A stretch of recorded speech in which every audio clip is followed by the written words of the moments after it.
This is the 10% Happier Podcast. I'm Dan Harris.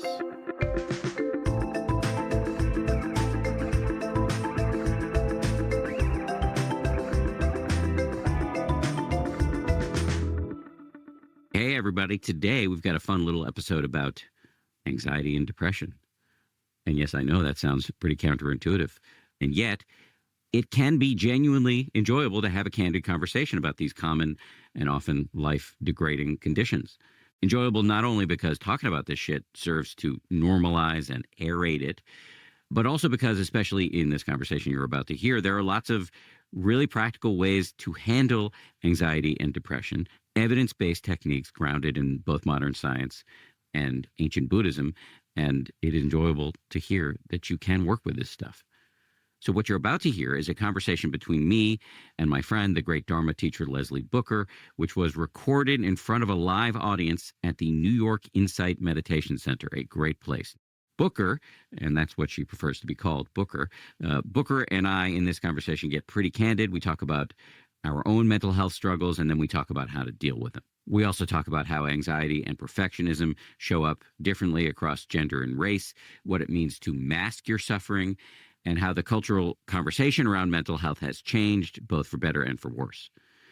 A quick reminder before we dive in to go sign up over at danharris.com. If you're a member, you get custom guided meditations that come with our full-length Monday, Wednesday episodes, and you get weekly live meditation and Q&A sessions every Tuesday at 4 Eastern. Also, one last very quick plug here. If you want to meditate with me in person, I'm doing an intimate little event at a hotel called Troutbeck, which is in the Hudson Valley, north of New York City. That's on November 23rd. It's a Sunday. There's a link in the show notes if you want to come. Okay, after the break, it's me and Leslie Booker. So we just had a big team summit here at 10% Happier. All of the employees got together in northern Westchester, which is the county to the north of New York City. That's where I live and work.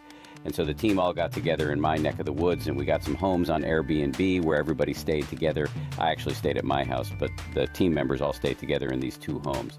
We were a little worried about it at first. What was it going to be like to have all of these colleagues who don't know each other that well staying together in these large houses? It turned out to be great. We were able to get houses where everybody could have their own bathroom, and it just led to a ton of bonding. People stayed up late together, watched movies, caught up, got to know each other. It just led to an increased level of bonding. And that's one of the reasons why I love Airbnb, not only when I'm arranging housing for my team on a retreat, but also when I am arranging vacations with me and my family. And here's the cool thing. I love staying in welcoming homes that I book on Airbnb, but it's got me thinking that my home could do the same for somebody else. My wife and I have put so much love into all the details of our home. Why not help somebody feel comfortable and taken care of while they're traveling, when we're away from home? Think about it. If you host your home on Airbnb while you're traveling, it's a great way to offset some of the costs of your trip.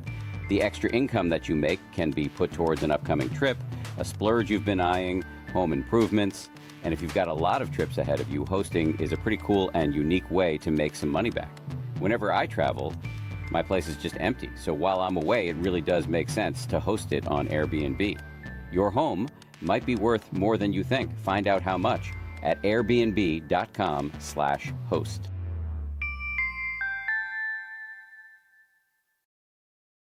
We're talking about anxiety and depression today, which, all right. I'll just say that these are two things that I've been dealing with since I was really little. I'm trying to remember the first time I had a bout of depression, probably 8, 9, 10, something like that. I got really scared about the Cold War. There was a TV movie called The Day After. Yeah, that fucked me up. I had to go see a shrink. There was a landmark study at Harvard of messed up little kids by Dr. Beardsley. It was looking at kids who were messed up by fear of nuclear war. So I was one of the kids in that study. So that was my first depression. Then just came back every once in a while when usually at big transition moments. So when I went to college, I got hit, and then graduation. And yeah, big transition moments like that. And then the anxiety, as a half Jew, I come into the world with plenty of karma on that score. I think the first panic attack was when I was smoking weed when I was 14. How many teachers talk about drugs and use the F word? Me, Vinny, Okay, Joanna. Vinny. Okay, Oh, yeah. our friends. Okay. Our friends.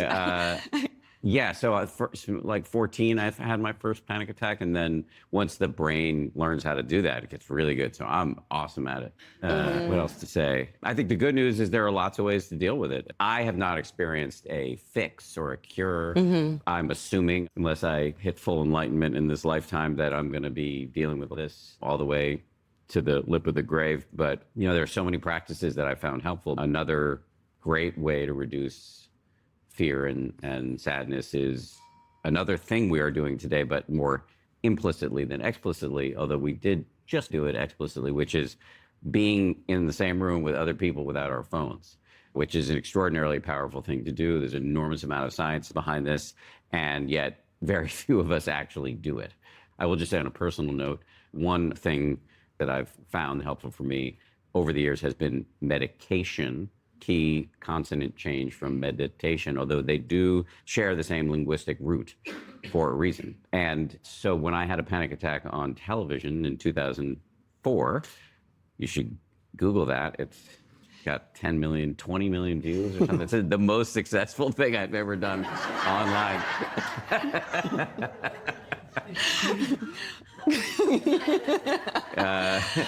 Since that happened, I've been on this one medication, and recently my doctor and I have decided to pull me off of it.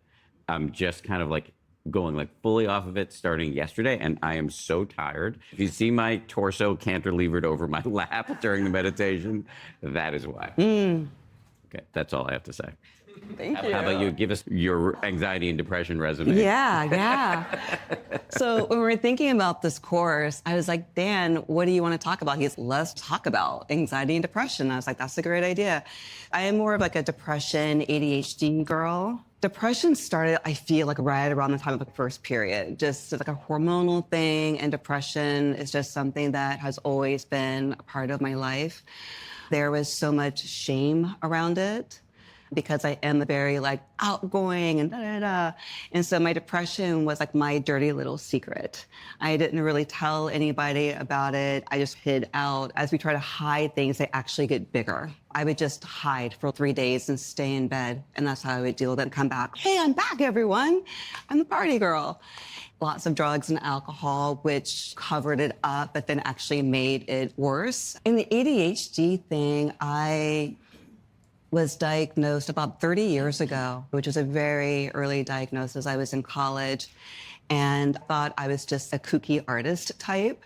They actually slapped a diagnosis on me. I was one of those kids that my report card was A through F, and no one thought there was something going on. No one ever thought, oh, maybe there's a learning disability. Maybe there's some ADHD going on. This is not what we were doing in the 80s. So I was led to believe that I was just lazy, I wasn't smart enough, and all of these things. Academically, my self-esteem was really low. So I kind of leaned into more being an artist because I could just really be myself. I was a dancer and worked in the fashion industry.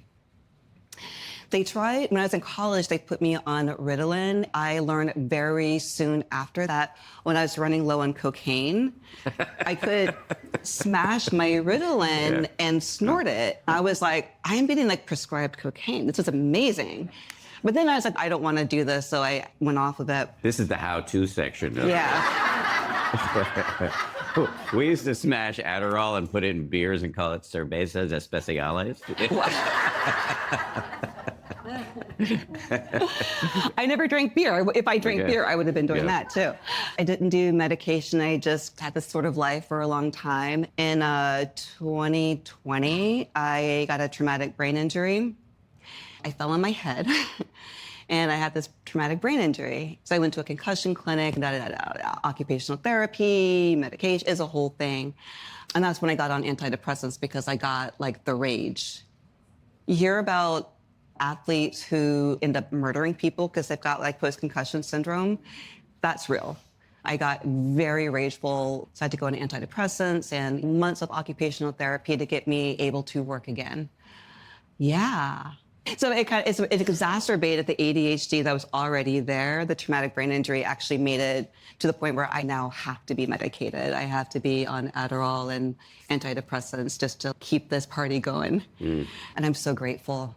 And as a meditation teacher, and just naturally, I'm a mover. And as a meditation teacher, when people say, all right, close your eyes, don't move and meditate in a room full of 100 strangers, I was like, that is not the right instruction. And so it was really for me in supporting my mind, my body is how I became the kind of teacher that I am. Yeah.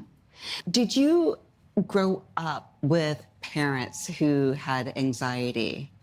I'm always curious about that. I know you said there was an epigenetic inheritance from being half Jewish, but did you have parents that were actively anxious, actively medicated? There was some self-medication. My dad was pretty anxious, a lot of pacing around late at night when he couldn't sleep, that type of thing. We would ask him, what are you doing? He would say, worrying. Yeah. How about you? Oh, yeah. My mom is anxious. I actually think she has ADHD. I've been thinking about that a lot lately. She was on Prozac when I was a kid, and there was like a couple of years where she just wasn't able to like really be there, you know? I mean, there, but like a lot of fear around driving for a while. Does that absence, even though it was absence / present simultaneously, are there kind of reverberations for you of that now? I think that I learned around that age that I can just do it myself. I can just take care of myself. There's definitely some reverberation. As I've gotten older, there's a lot more compassion. As I look back on my childhood, I'm like, wow, she was really struggling. That must have been a tough period for her. So a lot more compassion around it. Yeah. The I can do it myself energy is interesting because sometimes it's like, I don't feel worthy of asking for help. That is connected to that. I ask for help and it's not going to be available, so I'll just figure it out. The work I did with my teacher, Gina Sharp, founding teacher of New York Insight, yeah, the only other guiding teacher besides myself, so it's a huge honor to be in this seat. But for a year, my practice of saying yes, thank you to whatever was offered to me, because I also couldn't receive anything. Oh, no, I'm good. I got it. Don't worry about it. I didn't want to be a burden on anyone. And so there was, yeah, that was my practice, to say yes, thank you for a year. It was real. Yeah. And must have been really uncomfortable. To this day, receiving compliments, I can feel my body tensing up. Yeah. Back to you. Tell me more about your anxiety. I was just thinking about this, not to deflect, and I'm happy to talk about my anxiety, but when you were talking about I'll do it myself, I was interviewing Brene Brown recently, and she was talking about how when she's freaking out or when she's dysregulated, she calls it below the line.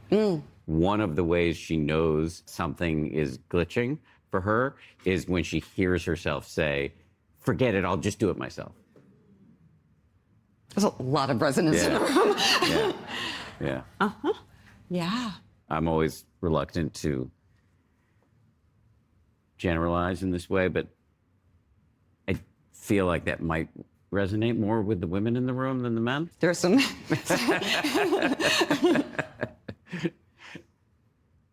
Yeah. I have to say, I've always identified with like depression, ADHD. It wasn't until we did our course that I began to experience anxiety for the first time. Really? Yeah. During the filming? The whole process of it, yeah. Interesting.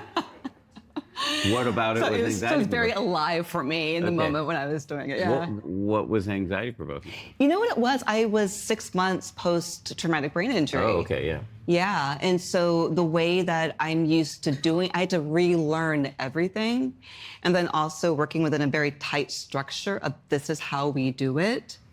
It was really hard for my brain, just in general, to do this, like a crash course teaching about anxiety. Yeah. It was... Yeah. My whole life is just one thing, one project like that after the next. So maybe I am used to it, or I'm so swimming in the waters of anxiety that I'm not even seeing it. Yeah. So before you came to meditation, like how did, like, because you had a very successful career as a journalist and big events were happening in life. And so yeah. as a journalist, it's always a big event happening. I would get depressed in big moments of transition, leaving home to go to college, Okay. leaving college and looking down the barrel of the rest of my life and not knowing what I was going to do. Yeah. As a grown-up, have not dealt with that much depression. It's mostly been anxiety. And the anxiety at work as a journalist was not so much about major events that I was witnessing. It was, and this is more embarrassing, it was kind of like the competition with my peers or the other networks around who's going to advance to what position and when, what's my relationship with my bosses, with the audience at any given time, what are the ratings on my shows. Yeah. That was really the source of a lot of my anxiety.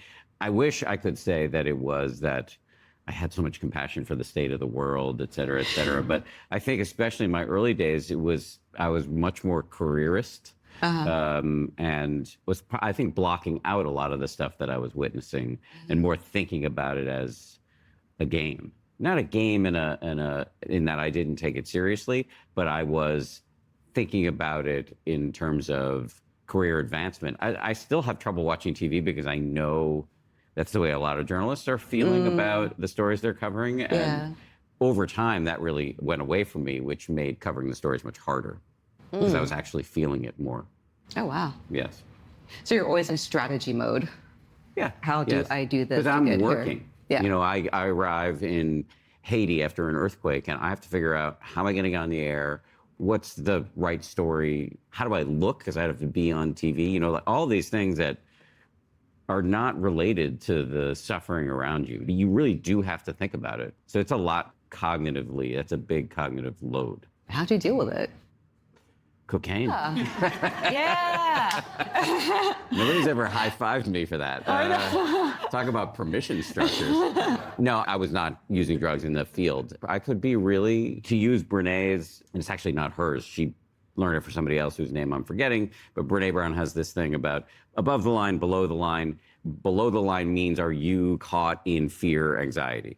And above the line means you have the fear and anxiety because it's often, for many of us, it's omnipresent, but you can handle it. I kind of think of it like those tethers when you're water skiing. Are you being dragged by your head under the water, or are you up on the water skis? You handle it, or can you not? When I was below the line, even though I didn't have that terminology, often the manifestation was snapping or being unpleasant. Yeah. I think there were two modes that I can remember. One is heads down, shutting everybody out, just focused on my thing, or if things weren't going my way, just kind of being an asshole. Yeah. How about you? When you were anxious and below the line a little bit during the filming of the anxiety course, I didn't notice it at all. Because I'm cool as a cucumber on the outside. Yeah. Okay. And I think with all of these things, you learn to mask it, right? I think also as a Black queer woman, I was explicitly taught as a kid that you have to be better than dominant culture because people are expecting less of me. Like someone's 100%, I have to give 110%. Yeah. I had already been trained by my military dad to keep my head up and keep going and be the best, which is hard. I learned to mask it a lot. Anxiety is something that stayed. I definitely would say I have some anxiety now. It definitely manifests as perfectionism here at New York Insight. There's a perfectionist tendency, but I also know when it's happening. And I try to always be like, listen, I know what's going on right now. I know that I'm being a little too, but can we meet halfway? So being able to recognize it, to name it, has been really helpful. But it's definitely the perfectionism connected to oppression. I find that those of us who have historically been oppressed, there's a lot of anxiety about being above that, proving that you're not an oppressed person, the anxiety to succeed, to be above it. And I don't think I recognized it as anxiety. It's just like, I just had to be there on time. I had to be there early. I have a friend who said something to me once that has really stuck with me. And she is quite a prominent, I won't name her because I didn't have permission to do it, but she's quite a prominent executive producer in the broadcast news world. She said there is a tax that I pay that you don't pay. As a Black woman, I have to be better because I am the first, and therefore everybody who comes after me, there may be nobody who comes after me if I fuck this up. Talk about a cognitive load, a bandwidth suck that I don't have to deal with. Yeah. When I first started teaching retreats, one of my dear friends who is, he said that we should ask for hazard pay because there was so much educating and so much that we had to hold. They would hold something in such an unskillful way and create so much harm in the Sangha. Then we would have to come in as the assistant, as the trainee, and fix a whole thing. So we had a joke that we should start charging hazard pay. Like Donna hazard pay. Yeah. I heard on a really practical tip a couple of minutes ago, you say something anybody could operationalize in a moment of anxiety, especially in a work situation. You feel your perfectionism kick in, your mindfulness, at least ideally at some point, kicks in. You know what's happening, and then you propose a compromise. Hey guys, I know I'm being a little, you didn't use the word, and this is kind of a loaded word, but like maybe let's say crazy, or I don't think that's probably what you're being in that moment, but if I was saying it, I would say to my team, hey, I know I'm being a little crazy or demanding here, but can we meet in the middle? Yeah. So it's mindfulness plus the willingness to compromise. Yeah. And also not shaming ourselves that we're having these experiences either. And I think that's a huge part. I made a very conscious effort when I interviewed for this job to be like, listen, I have ADHD. I'm still recovering from a brain injury. This has also been my community for 20 years. I came in like being very direct about, and with my team, what I need, like the structures I need to be able to be successful in this. And there's something that has just been such a, and I'm curious too, after like writing the book and having the podcast, to let the whole world know, hey, listen, like I've got anxiety. Is there just such a huge burden off your shoulders? I still have the anxiety though. So Yes. yeah, it is yes, but things have really changed. I put out my first book in 2014, and my mom sent me an email. She had read the book and sent me an email a couple of weeks before it came out, begging me not to publish it because there was mention of drug abuse and anxiety and panic and all this stuff. The book was printed and sitting in warehouses, so there was nothing I could do, but it definitely didn't help with the anxiety I had about the book. Yeah. And there were many people in my life, both at work and outside of work, who were very worried about me admitting this stuff. I think we are in a very different time now, where it is okay to say this stuff. I think there are downsides to that. One is we are in a world, especially online, where it's great that people can talk about their anxiety and depression, but there's a kind of marinating in it that I don't think is healthy. Yeah. I think it's important to talk about it and then add, here's what I did. Here's what works for me. Otherwise, it's not just, there's the normalization part, then there's the contagion part that isn't good. Yeah. So that's one of the downsides. The other downside is the weaponization of therapy speak, which I think is another sort of deleterious impact of this. But overall, I think it's really great in the last 10 years or so that it's become okay to mention that you have anxiety and depression. The fact that we sold this thing out talking about anxiety and depression, I think is great. It's not so great what it says about the culture right now, that this has been on the rise for a long time. But again, I will emphasize that we identified one tool, which is mindfulness, to be able to spot it in yourself and to name it to the people around you, especially if you feel safe, or in this case, if you're the boss. We are a shared leadership model here at New York Insight. Okay. All right. One of the bosses. That is really helpful. I do think there is something powerful if you're in a position of leadership in a family, in an organization, to talk about it. Yeah. Just say, this is something I'm dealing with. Yeah. And I appreciate that you brought up the weaponization of it, because that is real. My ex was the executive director of an organization with a lot of young people. They were like straight out of college. And it's one of those things, like this Gen Xer versus Gen Z or millennials, where like Gen Xers, we just plowed through it. We did cocaine, apparently, is how we got through it. But we just plowed through it, right? Whereas younger generations are really owning it and telling their bosses and taking a lot of mental health days. One person that my ex was the boss of, I was like, when does she work? Yeah. Every month, 5 days for her period. I mean, that's legit. That is legit. That should be standard, right? But then it was like 3 days a week were like mental health days. I really appreciate that she's taking care of herself. But what is she doing to not have to take 3 mental health days every week? I didn't feel like she was wanting to do any reflection. She wasn't wanting to engage with therapy. She wanted to live in that narrative and make everyone else around her pay for it. Yeah. A couple of thoughts coming to mind. One is, I think it's overall really positive that we're in a world where it's okay to talk about anxiety and depression freely. The other thing I'd say, but I'm always wary of generational critiques, because if the younger generations have quirks, we're the ones who created it for them, because they're growing up in the world we invented for them. I've heard this a lot. They're like, we saw Gen Xers working for free, working 18-hour days, being abused by their bosses, and we're not going to do that. And I'm like, oh, that's legit. It's really smart. I thought you were supposed to do that. Yeah. I didn't know I had a choice in the matter. So they are legit. Yes, Yeah. I've learned a ton from my younger staffers about how to be a human being. But let me just give you mentioned in passing having a recent ex. Did that process, which I'm sure was not easy, did that create any anxiety or depression? No.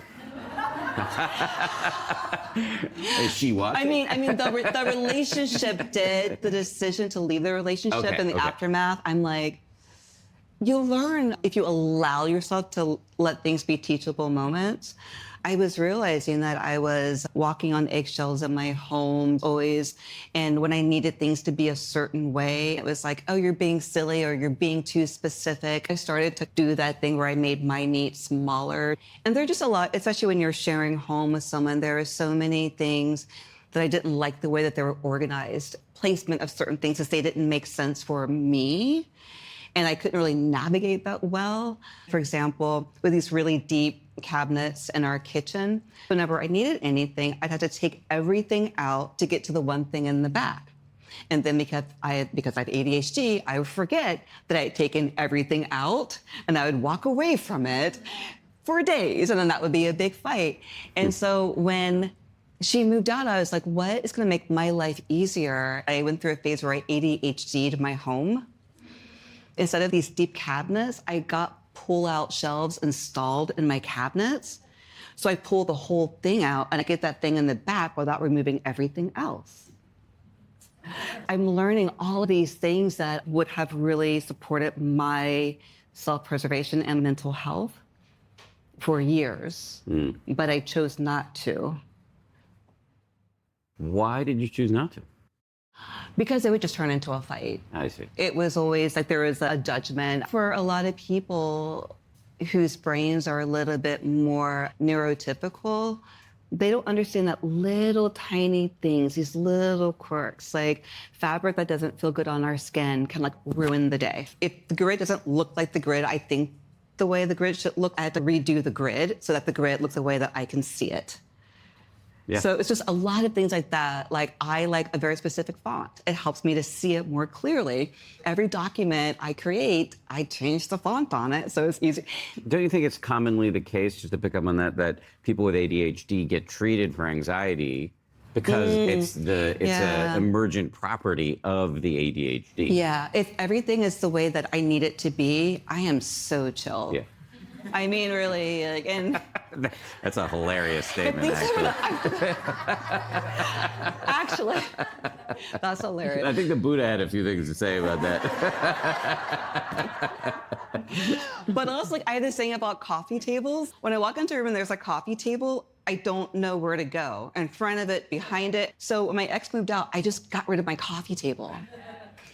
And when people come into my home, they're like, it feels so spacious and open. So it benefits everyone, Dan, is what I'm trying to say. It's spacious and open because we removed a human being.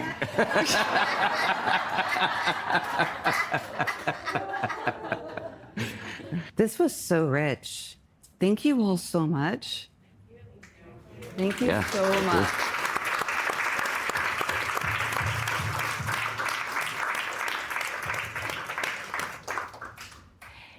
was vulnerable to do this at my job, and yeah, and so beautiful. And I'm a little emotional. This was really stunning. And thank you, Dan, so much for making it so fun.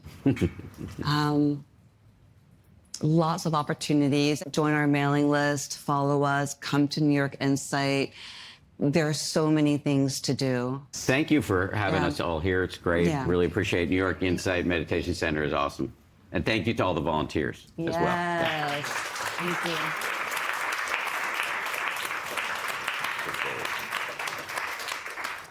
Okay.